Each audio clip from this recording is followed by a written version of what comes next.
Welcome to another episode of Test Chamber. This is Javy Gwaltney. I'm joined by Suriel Vazquez, who's on the sticks, and we are taking a look at Call of Duty 4 Modern Warfare Remastered. It's a remaster of the game. How old is this? 07, I think, was the original 07, game. so yeah, a decade. Almost 10 a years, decade, yeah. So we're taking a look at it. Suriel is reviewing it. So what do you think of it so far, Suriel? So most of my time with this so far has been with multiplayer, because the first time I played it was at the Call of Duty XP event where they had their big multiplayer reveal, and I've been playing a lot of the campaign, and I feel like when it comes to remasters, this is more on the this is how you remember it side, not necessarily like we're just gonna update the textures and stuff and make it look like make it fit on 1080p. This I feel like if you did comparisons, this would look notably different. Okay.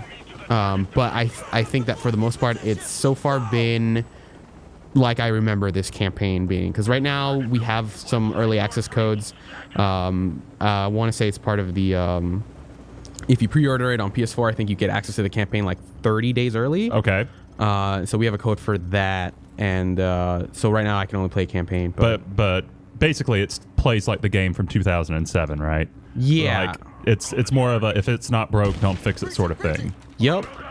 Right here. Hey, his name's Lieutenant. Yeah, Vazquez. but he's Vazquez with an S, which is my He's- evil. He's the lesser Vazquez. Yeah, he's my nemesis when people misspell my name in violins and stuff. Oh man. Yeah, there's a. Remember, I'm playing on everyone. regular, and this is still pretty lethal. Remember, everyone, this is Suriel on the sticks. If you get mad at the performance, Javy did not do this. I'm about. Oh my god. Oh my god. I'm about to die. Wow, brutal. Ooh. Oh, there's this guy over there. Yeah. All right. They wanted me to throw a flashbang, but All right, it's very smooth. I like to be a renegade. It's of course, Call of Duty's never had that problem. Like you can always say that it plays pretty great in terms of fluidity. Very rarely been the problem with this game. But yeah, like this game has been kind of deified in a lot of ways, just because I feel like this was maybe the last time I remember playing something and kind of thinking, okay, this is kind of important in a lot of ways, because this is maybe one of the most famous first-person shooters of the last 10 years. It also came at a pretty important point. I feel like it was like the first real first-person shooter that dealt explicitly with like post 9/11 culture. Yeah. It was kind of one of those games. I think at the time, like nowadays, you think about, riffing on like the idea of war being bad and not 100% supporting the troops or whatever. Like at the time, that wasn't as sort of popular as it is now. Right. And I think a lot of people took note of the difference in quotes. I think was one specific point where in Call of Duty 2 there were a lot of like very Benjamin Franklin and George Washington making all these very patriotic quotes, and here you get like Donald Rumsfeld and other like modern political figures. Yeah, it's quotes that you weren't supposed to take to heart. Yeah, it's a bit more cynical. This is where Call of Duty, because I do think the series has a cynical edge, the modern versions of it, especially Black Ops, and this is where we really started to see that happen. This is where that mistrust of of war and government organizations started to take root in this series specifically, and it was kind of a big turning point, I think. Okay, so you played this when it came out. Mm-hmm. How does it hold up in terms of like, okay, so this is 1-1 pretty much with Modern Warfare, except it looks a little bit better, quite a bit better actually, but is it still fun to play?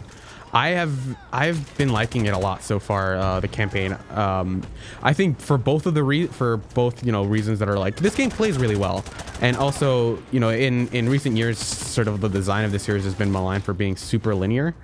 But I played through the tanker mission, the earlier mission, a little while ago, and I feel like that was a really good illustration of when that stuff can work, because it is this very regimented SWAT operation, and everything has to go well for everyone to make it out alive. So there's a lot of like, check your corners, and if you don't check that corner, I think he chastises you for it. For like, check your corners. They want you to do everything by the book, and so that plays into a lot of like the hyperlinearity.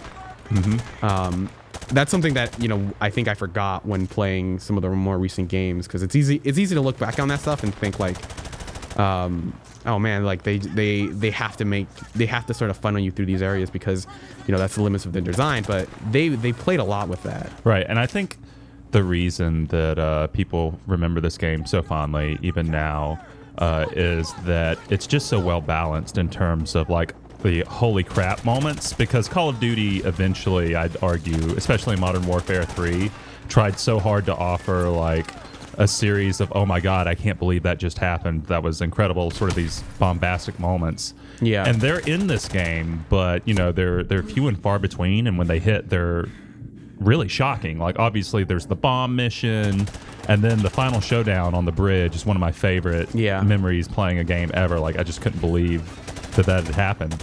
Yeah, like earlier there's been a couple, like I think a lot of the Modern Warfare series just kind of riffs on itself, where it's like, oh, this is like this other moment, but it was like done bigger and more bombastic. But oh, sorry. You keep shooting. I'm sorry. Your evil twin. I'm gonna die here. I don't like him, but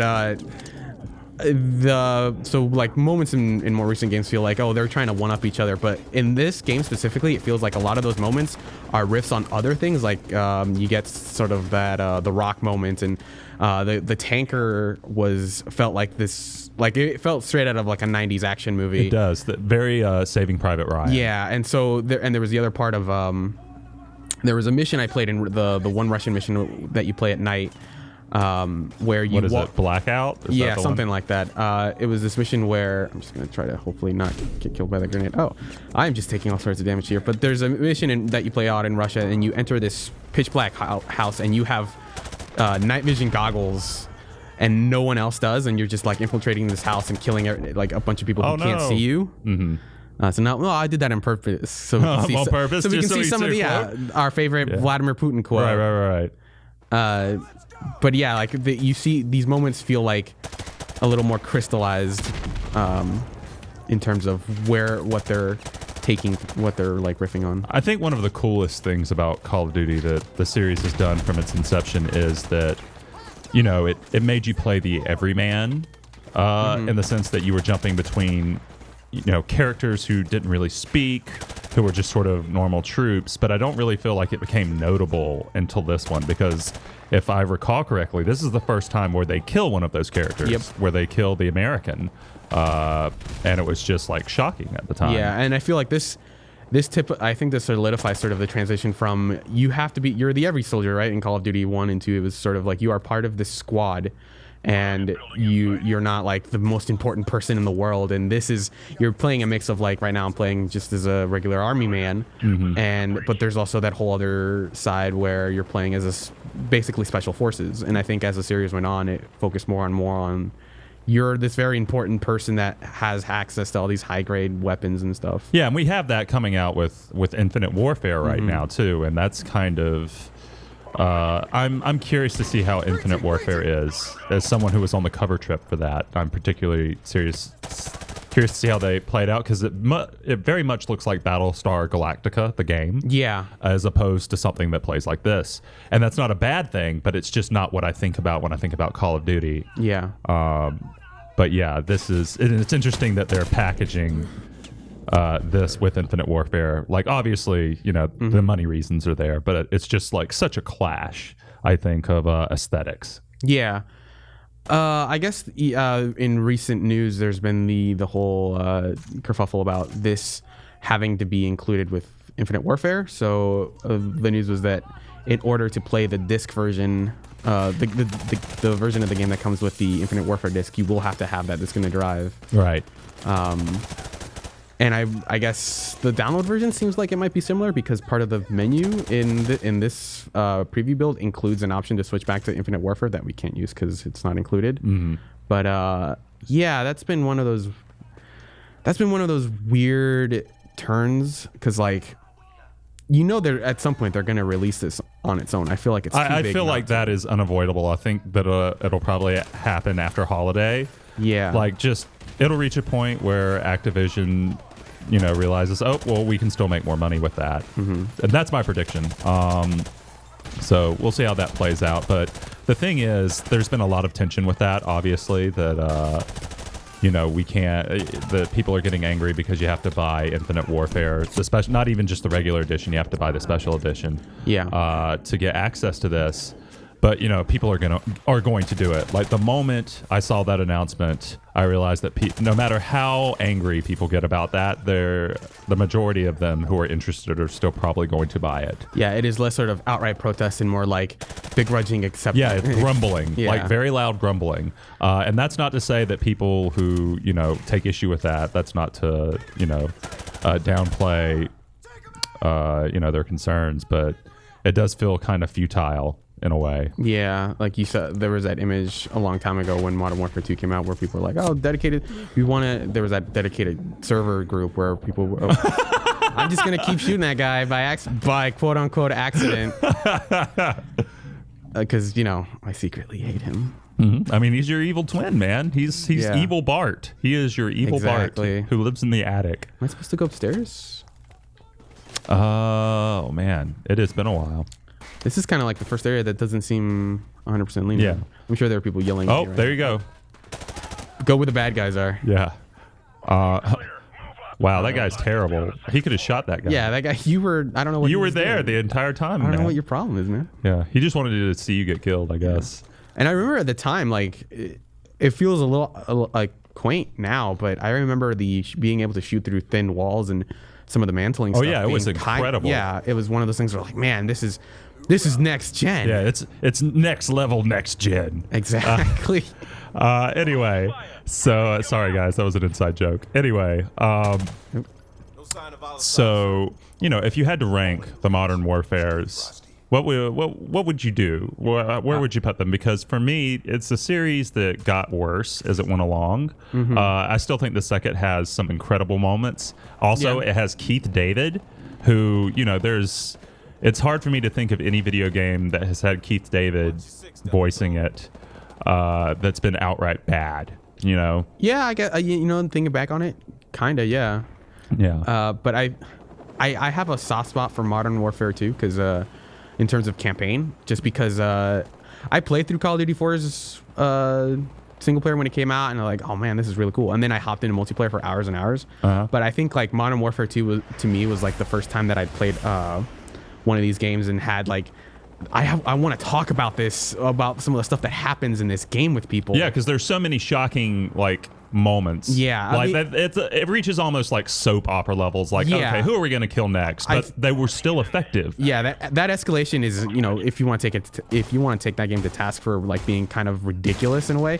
Like I get that, but it also was like I feel like they nailed that balance of like, yeah, this is way crazier than that first game, but they do a good under those parameters of like we have to top Modern Warfare. They do a really good job. Right, and it was zany. It was innovative zaniness, I'd say, because it was so unexpected. Yeah, but yeah, I think as the series went on, it was one of those things where we have to continually raise the stakes, and it just. And now we have spaceships. Exactly. So that'll play out however it plays out. I'm hoping it's good. I really want it to be good. I think in a way, once we got to Modern Warfare, I feel like Infinite Warfare was maybe the one I was expecting.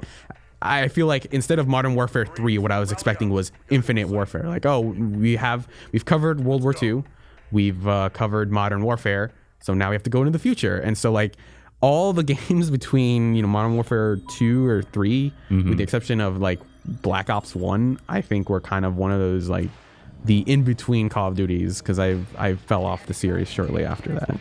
That's going to be our look at Call of Duty Modern Warfare Remastered. Thanks for joining us, and we'll see you next time.